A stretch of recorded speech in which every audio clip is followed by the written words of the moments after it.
struggle to find people that don't say, you know, we don't have to have got on, but they'll say they're honest. They always deliver what they said they'd do. They paid us on time. We were never waiting for money. And I think our reputation in the industry is second to none. Will there be an argument about rehydration as well as in the rematch? I mean, again, like that's what we signed up for was the same terms as the first fight. At the same time, obviously, it's got to be safe for everybody. No one's really talking about the fact that Eubank made the rehydration number easy with all his clothes on and a jacket, and he was still underweight. He was probably 3 to 4 pounds under the rehydration. Where he really struggled was at 160, and we get that. He's tight at the weight, and that's a decision for him. But that's where the rematch will be on the contracted terms if he wants it. Can we have an update on where AJ is at with the potential surgery? When will that? I think next week he has a very small operation, and then he'll be back post September, and be good to finally get him back in the ring, see what happens. Is the priority Tyson Fury? Always, but we can't control that, so we'll have to wait and see. Eddie, can you talk about what happened at Ipswich earlier with you and Michael Offload? Yeah, I just wanted to get something going, really. I mean, I think that I didn't expect it with him.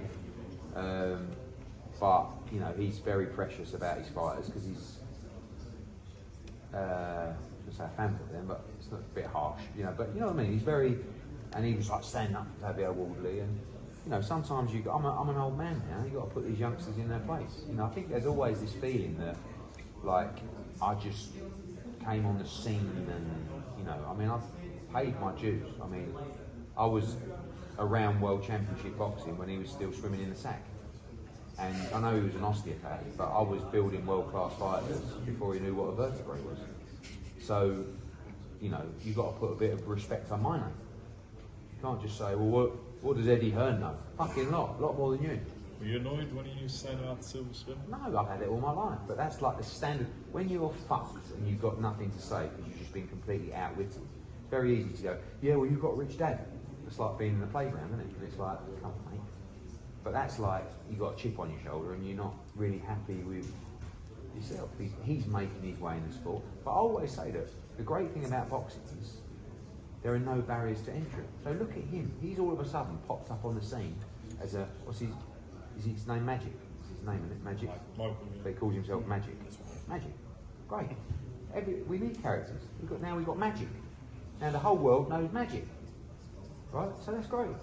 Then when he walks out behind a fight with a belt, that's that Magic bloke that Eddie Hearn was talking about. And guess what? He used to be an osteopath as well. I didn't know that. And now the whole world knows that he actually used to be an osteopath. Brian Norman Sr. said you did not send an offer to him over the NS fight. I did not send him an offer. Brian Norman? No, Junior. I sent an offer to Top Rank. I sent them an offer. I will get you the exact date of the offer. And we spoke to Top Rank.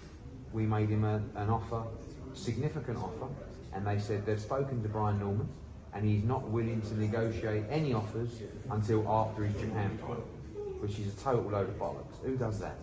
Map out your future for your fighter. So we all see. Was the offer more than the original one? Yes, it was. Yes, it was. Eddie, can I ask you about John Fury's comments? He talked about Sugar Hill saying he's incapable to teach Tyson. Fury says if Tyson to return to the ring, he needs wholesale changes in the corner, including, I guess, exiting Sugar Hill out of it.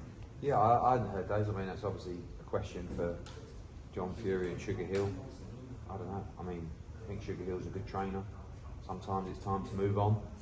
It's up to them. Where it concerns more, I guess, is that when it comes to Fury versus AJ, feels like the horse is bolted and that fight doesn't have the luster it once did. Do you feel the same way? No, I think it's the biggest fight in boxing. Tell me a bigger fight in boxing.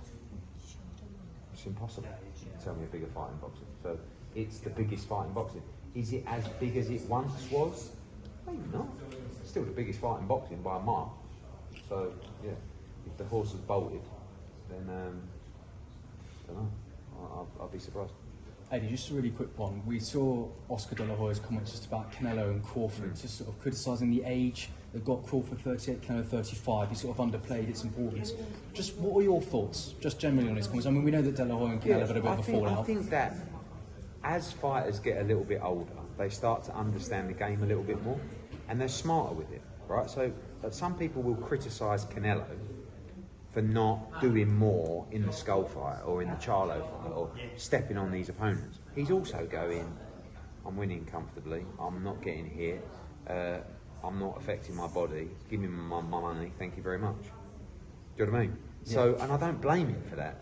But the thing is, when you get the fighters at the right time, and that is a reflection of their age as well, they're more, say, ballsy, but they're more, and might be naive, but they're more willing to go in there and have a war. These two are a great example. They're not thinking about, oh yeah, if I just get through the 10 rounds, I can have another payday. They're going, fuck it, right, I'm going to have to really have a war on Saturday. Ben Eubank, great example. They just decided, let's have it. And that is when we get great value for money. I do think that Crawford is a very, I mean, the problem is Crawford talks about, a lot of these guys talk about the art of boxing and hit and don't get hit, and that's absolutely the art. But it's boring, right, to watch for most people unless you really understand boxing. You know, it's like some people said that Devin Haney's performance was really good against Jose Ramirez. I mean, he won every round, but it was awfully boring, and no one wants to watch that. But Bill will say, no, it was the art of boxing. It's like, well, it may be, but it's boring. So, but I don't think Canelo Crawford will be boring. I think it'll be a fascinating fight. But you notice in like Canelo Triple G3, which I promoted, you didn't get the same fight as the first fight because they're both thinking, that was a tough fight, that was. I mean, do we really want to do that again? Or you can almost see it during the fight. So, yeah, younger the better. Just a quick one on Fisher Allen, obviously, on Saturday. If Johnny Fisher is to lose, how would you rebuild him and how much for financial You always hit have to would it be? drop down a level. You know, I mean, you never want a fighter to lose, especially one that sells out arenas. But it can happen in the heavyweight division. If you're not good enough, you won't win. So, yeah, I mean, it would be a disaster for him to get beat. It would be